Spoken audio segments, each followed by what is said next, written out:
Bismillahirrohmanirrohim. Subhanallah, Alhamdulillah, Astagfirullah. Atas berkat rahmat Allah yang Maha Kuasa. Keadilan tidak mudah dihadirkan, tetapi harus tetap diperjuangkan. Keadilan tidak mudah dihadirkan, tetapi harus tetap diperjuangkan. Terdakwa kasus dugaan asusila Muhammad Subhi Azal Sani atau akrab disapa Mas Beki akhirnya mengajukan banding terkait dengan vonis 7 tahun penjara yang dijatuhkan padanya. Upaya banding ini pun dibenarkan oleh kuasa hukum Mas Beci, I Gede Pasek Suardika, Selasa, tanggal 22 November tahun 2022. Beliau menyatakan, pihaknya sudah mengajukan banding dan sudah mendapatkan akta banding. Banding dan sudah diajukan serta sudah dapat akta bandingnya, terang Gede Pasek. Lantas, apa yang membuat beliau dan pihaknya mengajukan banding? Pak Gede Pasek sendiri mengatakan, seharusnya dalam perkara ini dakwaan jaksa bisa dibuktikan berdasarkan fakta sidang. Karena penegakan hukum itu sudah jelas jalurnya, yaitu membuktikan dakwaan jaksa penuntut umum, dan harus bisa dibuktikan berdasarkan fakta sidang.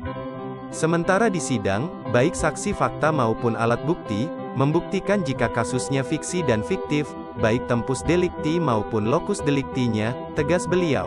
Menurut GPS, sapaan akrab Gede Pasek, dalam perkara Mas Beki ini, bukan hanya terbukti tidak ada pemerkosaan sesuai pasal 285 KUHP, yang dijadikan dasar tuntutan jaksa penuntut umum, tetapi juga tidak terbukti adanya pidana menyerang kehormatan kesusilaan, sesuai pasal 289 yang dijadikan dasar memutus majelis hakim.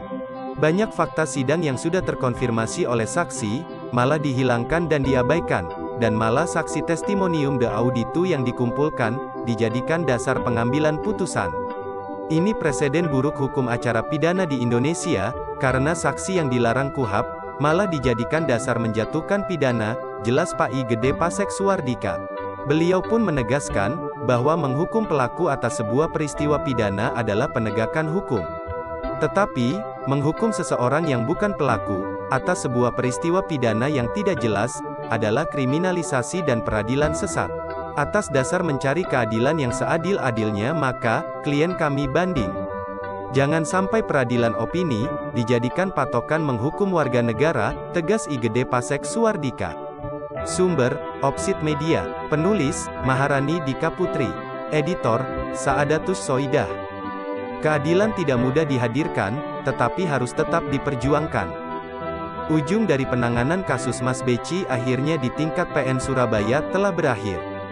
Jika diurut, ada hal yang unik. Kasus yang berlanjut ini awalnya dilaporkan ke Polres Jombang dengan pasal 294 KUHP, lalu dituntut JPU di PN Surabaya dengan pasal 285 KUHP dan akhirnya divonis Hakim PN Surabaya dengan pasal 289 KUHP.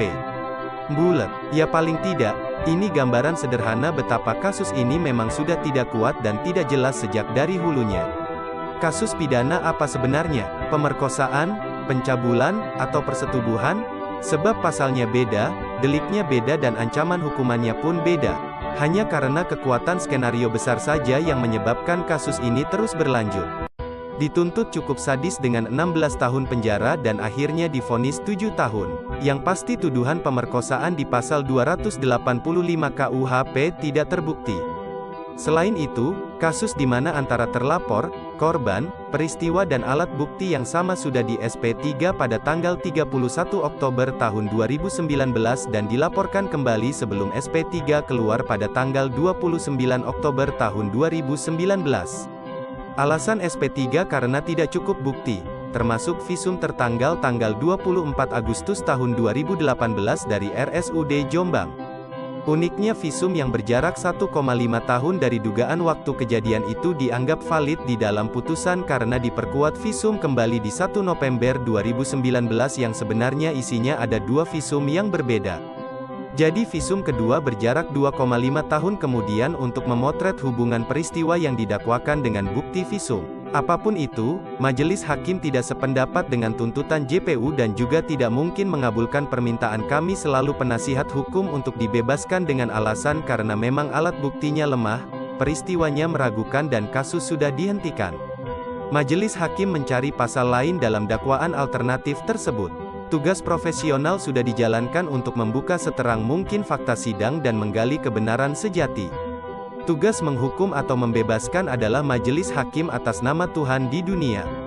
Soal siapa yang benar dan tidak, yang pasti kita semua memang dituntut bersikap adil. Sebab selain bertanggung jawab atas tugas profesi juga bertanggung jawab sebagai insan manusia untuk bersikap adil sesuai hati nurani. Maaf atas segala kekurangannya. Keadilan tidak mudah dihadirkan, tetapi harus tetap diperjuangkan. Dah gitu aja, tulis penasehat hukum Mas Beki, IGD Pasek Suardika dalam akun Facebooknya. Keadilan tidak mudah dihadirkan, tetapi harus tetap diperjuangkan.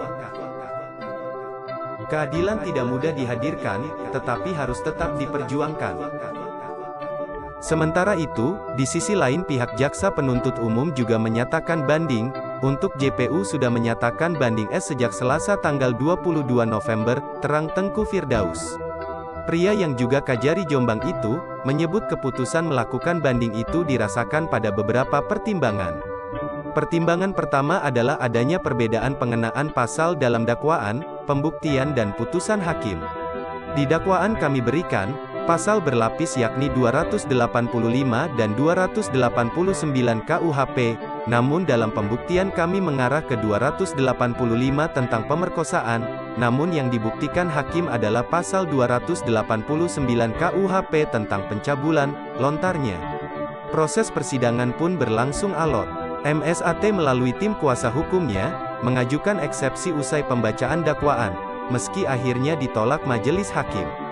Lebih dari 40 saksi juga dihadirkan selama persidangan itu baik dari JPU maupun saksi meringankan terdakwa, hingga pada sidang tuntutan tanggal 10 Oktober lalu, JPU memberikan tuntutan maksimal kepadanya yakni pidana penjara selama 16 tahun. Namun dalam sidang putusan tanggal 17 November lalu majelis hakim memvonisnya melanggar pasal 289 KUHP junto pasal 65 ayat 1 KUHP dan Undang-Undang Nomor 8 Tahun 1981, majelis hakim pun menghukumnya dengan penjara 7 tahun.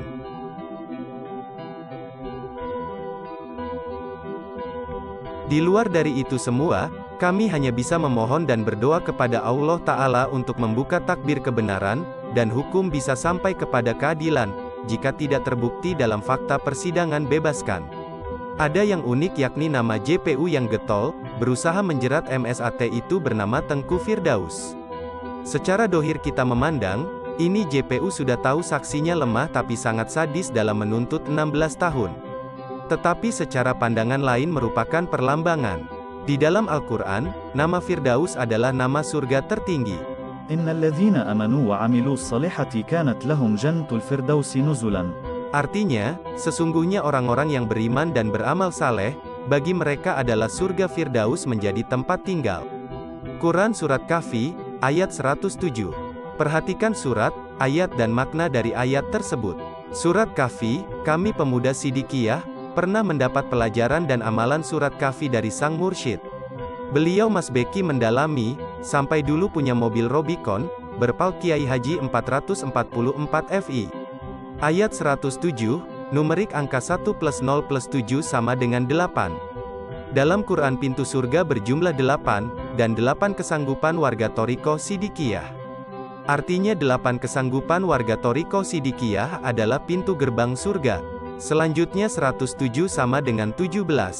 Quran surat nomor 17 yakni Al-Isra, yang di dalamnya Rasulullah di Isra Miraj'an ke tempat tertinggi, langit ketujuh. Makna tersirat, hakikatnya Mas Beci dituntut semesta, ke tempat tertinggi. Wallahu alam. Di dalam surat nomor 17 surat Al-Isra, ayat 1, Allah berfirman, Maha Suci, Allah, yang telah memperjalankan hambanya, Muhammad, pada malam hari dari Masjidil Haram ke Masjidil Aqsa yang telah kami berkahi sekelilingnya agar kami perlihatkan kepadanya sebagian tanda-tanda kebesaran. Kami, sesungguhnya Dia Maha Mendengar, Maha Melihat. إذا والفتية إلى الكهف فقالوا ربنا ائتنا من لدنك رحمة وهيئ لنا من أمرنا رشدا. Surat Kahfi maknanya goa, dan kami adalah pemuda 10. Allah berfirman dalam Al-Quran Surat Kahfi ayat 10. Ingatlah ketika pemuda-pemuda itu berlindung ke dalam gua lalu mereka berdoa, Ya Tuhan kami, Berikanlah rahmat kepada kami dari sisi-Mu dan sempurnakanlah petunjuk yang lurus dan kemudahan bagi kami dalam segala urusan kami. Amin, amin, ya Robbal Alamin. Nasrun minaullahi wa fathun qorib wa basyiril mukminin.